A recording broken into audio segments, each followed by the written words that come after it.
All right, let's move on to the next game. And that is RB Leipzig against Heidenheim. Heidenheim looked like they were going to pull this off. They go up 2-0 in the first half. Then Leipzig pull one back. And then I actually thought, I wrote this in the Substack chat at the time, when Leipzig made it 2-2, I thought Leipzig were going to turn this match around and make it 3-2. Too many chances wasted, I think. This is a game where Leipzig will look back to and say, look, we had them. We could have gotten 3 points here. Probably should have gotten 3 points, to be honest with you. The XG in this game was 2.03 to 1.09. So, Heidenheim will feel fortunate with this result. I think I was really surprised, and I don't know how you saw this, but like Louis Openda looked like an absolute tank in this match. I feel like over the last few weeks, I don't know what he's done. He looks more physical. He looks stronger. I'm not sure how that's going to work out with his physicality or his ability to be more agile in the attack. It did pay off for him, right? He got a penalty that way. But I do think it was an interesting example of how this Leipzig team, usually when players like that transform themselves, it's because they're not happy with the way things are going. And this is a hugely frustrating Leipzig season, I would say, because, they're dropping points like here, 2 points there, then they drop 3 points over there. And it's just a season that has been overshadowed also by the Champions League season, right? Where they couldn't get, where they only could get that one win, went out way too early. I looked at Marco Rose afterwards and his reaction. I think they can maybe salvage the season if they finish fourth, maybe even can reach the German Cup final, which, they're still in it. They play midweek in that. We're gonna recap that match when it happens. But I just look at all of this and I see a club that's a little bit on. It has to make some major decisions, I think, this summer, what it wants to be and where it's gonna go from here, right? And all over that also hangs this whole Harvey Simmons thing, because we all know Harvey Simmons, who I actually thought had an excellent second half. Everything that Leipzig did that went good for them went through him. He has the creativity, he has that spark, he has the ability to string balls together that no one else can do in this team. But the truth also is, if they don't reach the top four, they will have to sell him, right? We know this. This has been essentially been. We've been briefed on that by the decision makers that they signed him now permanently with the hope to maybe sign him to a new contract, but that hope goes straight out of the window if they don't reach the Champions League final, right? So, sorry, not the Champions League final, the top four. So in other words, there has to be some major decisions to be made this summer when it comes to RB Leipzig. Yeah, there is. I thought Rosa was quite interested in his post-match comments, basically saying that, them dropping out the top four might kind of be a good thing because it'll galvanise his players. And I kind of thought, it's just a head coach being political here. He's trying to turn the negative and spin it into a positive. But then I remember this isn't the first time that he said this. This is like maybe the second or third time that he said, oh, well, maybe this bad result will get my players to actually make an effort. And it's becoming a bit of a running theme here that, Leipzig have all these players in this team, and at times it just kind of feels like they don't really want to make an effort until, as you said, they go 2 goals down against Heidenheim. Mm-hmm. This was a classic example of that old football truism that, to score a goal, only thing worse than conceding a goal in the first 20 minutes is to score a goal. And Heidenheim scored 2. They scored an outstanding goal through Honzak, fantastic goal, it's worth looking up, and then obviously got a penalty. I think it was Orban that gave away the penalty. I can't remember. Or maybe it was Baumgart. I can't remember. Just a really clumsy one, really. So I got 2 goals in a very short period of time. But then if you actually look at, the chances that Heidenheim had in XG, they didn't really create a single chance after that second goal, And then from that point on, it was just RB Leipzig just kind of applying the pressure. And they've obviously kind of got their breakthrough, as you said, just before half-time, and then again after half-time. I thought Openda's goal was really impressive. It was a really tidy finish. I thought the penalty, I don't know what you think about this, man, but I thought the penalty was maybe a little bit harsh. I mean, I wasn't really complaining too much, but it just felt like Openda collided with the Veth. It just felt a bit clumsy. I mean, maybe it's not a big deal. So, but I have an opinion about the penalty, and I don't want to complain too much about VAR. So, here's my opinion about this penalty. I think when you can give it, I think it's extremely soft, but I think you can give it. But when you give it, don't review it, because like this is not the sort of decision that is a clear and obvious error to me, right? I mean, we're not going to review things like that in open play. Fouls like that are given all the time, and we would call them, yeah, that's soft. Like, what is the referee thinking? But we can understand the argument here. And they looked at it under the microscope for what, 2 or 3 minutes, and then they came to the conclusion. This Leipzig is one of the stadiums where they make the announcement why the decision was made the way it was, which I actually personally think is a good innovation. But I also hate that VAR was used here. And this is how someone who's actually pro VAR, but I think VAR wasn't brought in to look at decisions that fall into a gray area. Some referees will give this, some won't. But when you give it, it's not a clear and obvious error.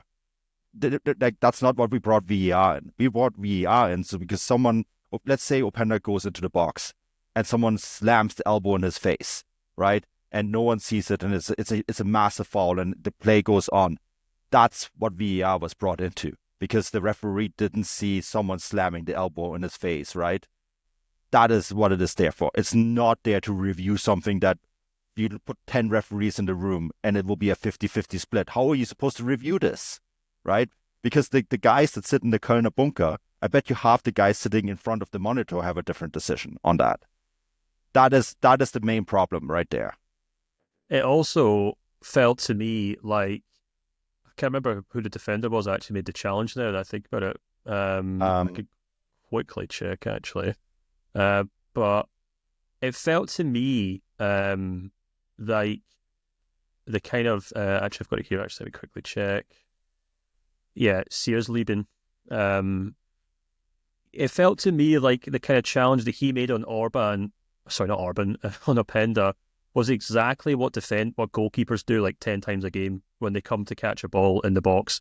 And I understand that goalkeepers are under different rules, but you see this time in a game where a goalkeeper absolutely clatters into another player and they get a foul. They get a foul because the striker had the audacity to be standing in that spot on the pitch.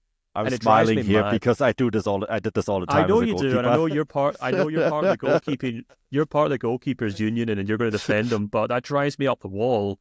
And then we get a defender doing maybe like 20% of that physicality against Openda, and it's a penalty. If it had been the goalkeeper who'd done that, it would have been a free kick to the goalkeeper. But because the defender who did that to Openda, it's a penalty. So I don't know. Anyway, it doesn't really matter because I thought Leipzig. I have something to add. I have to actually have something to add here. The moment the referee team set that standard, that was a foul, right? There was an almost identical situation towards the end of the game where Openda again goes into the box and Sears-Lieben brings him down again the exact same way. And this is another issue I have. Unfortunately for the referee team, and I agree with you, this penalty is very soft. I personally wouldn't have given it. They did. That also means you have to give that second one. Yeah, you set that standard, right? I don't agree with that you given the first one, but you did, right? And so you actually should also have given the second one. And so Leipzig actually have an argument that they should have had 2 penalties here.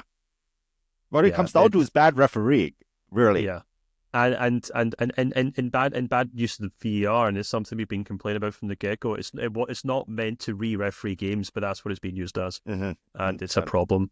But going back to Leipzig and the current situation they're in, and saying that Marco Rosa's looking for some sort of reaction from his players, and how that seems to be the only thing he says. I did kind of take a look at some stats before we started recording, and had a look at I basically looked at the Bundesliga table since Marco Rosa was put in charge of RB Leipzig and which head coaches have won the most points. And he comes in second behind only Xabi Alonso, so that would say, wow, he's been the second best head coach in Germany, which obviously isn't the case because that's just total points, which obviously favours whoever's been in charge for longest. But when you actually look at points per game for head coaches in the Bundesliga, since Marco Rose has been at Leipzig, and you filter any head coach who's played less than 50 games, because, guys like Thomas Tuchel and Vincent Kompany are ahead of him. It's quite interesting. So you got on first place, you got Xabi Alonso with 2.23 points per game. Then you got Edin Terzic at Dortmund with 1.93 points per game. Then you have Marco Rose just below him with 1.91. Then Sebastian Hoeneß with 1.87. And then there's a drop-off, and it's Dino Topmoller in 1.56. Then Christian Streich, Jes Torup, Niko Kovac, interestingly, and then Gerardo Sciorra and then Oli Werner. So from those numbers, it would say to me that Marco Rose is doing a poorer job at Leipzig than Terzic did at Dortmund. And Terzic got sacked.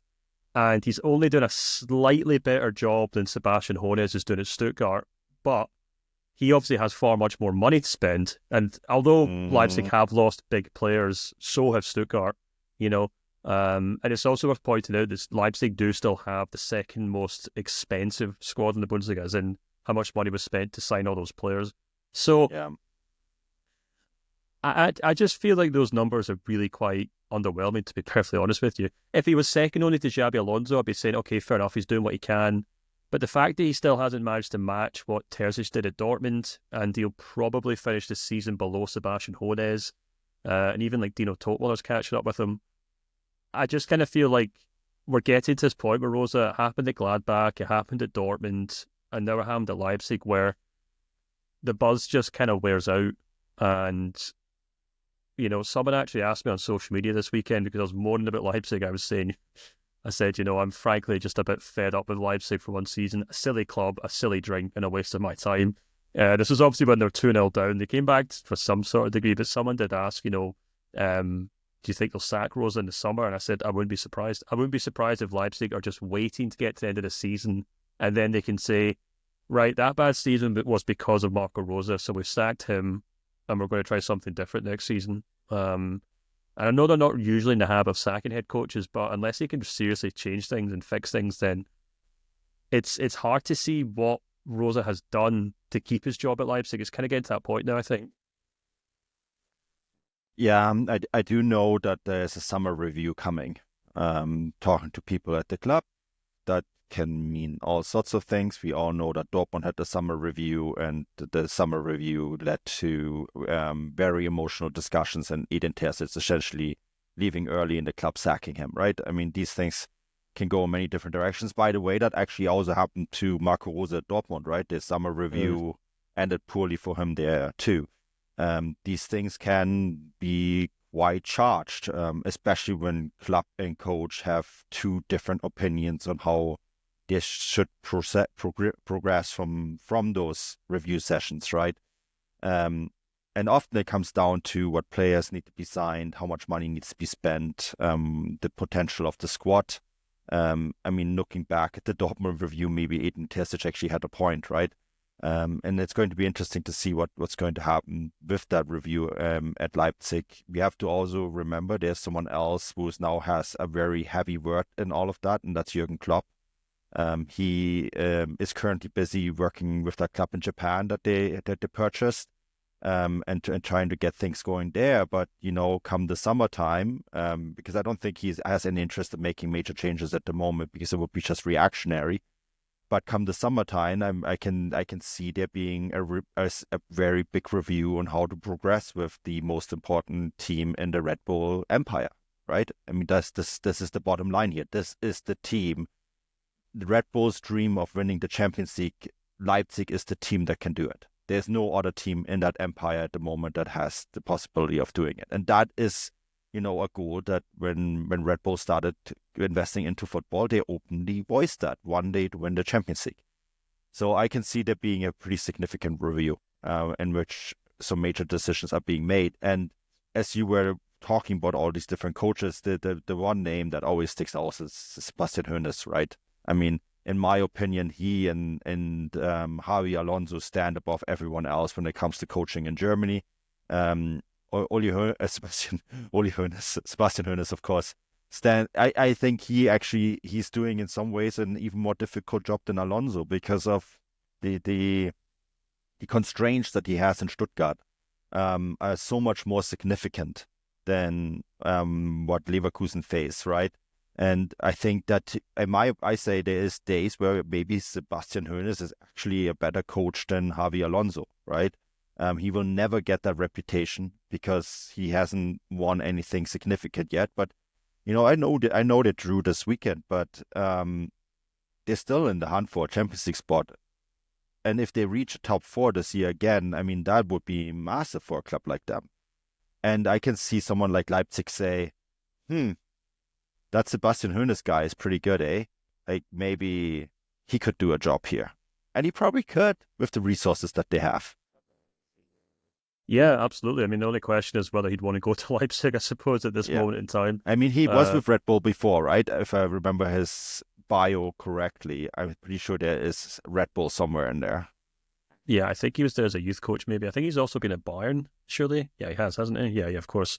I always get him and like Dino Topmüller mixed up in terms of their histories. But yeah, I mean, I think he'd be a great signing for Leipzig, but it just comes down to whether he thinks he needs to even make that move to Leipzig. You know, if his future goal is to coach a super club one day, then I'm not sure he even has to worry about making a step from Stuttgart to Leipzig unless he can take Leipzig to levels that we saw the Julian Nagelsmann, where they were a regular Champions League team, a team who were a real thorn in the side, team who were tactically punching above their weight, which they just don't seem to be under Marco Rose.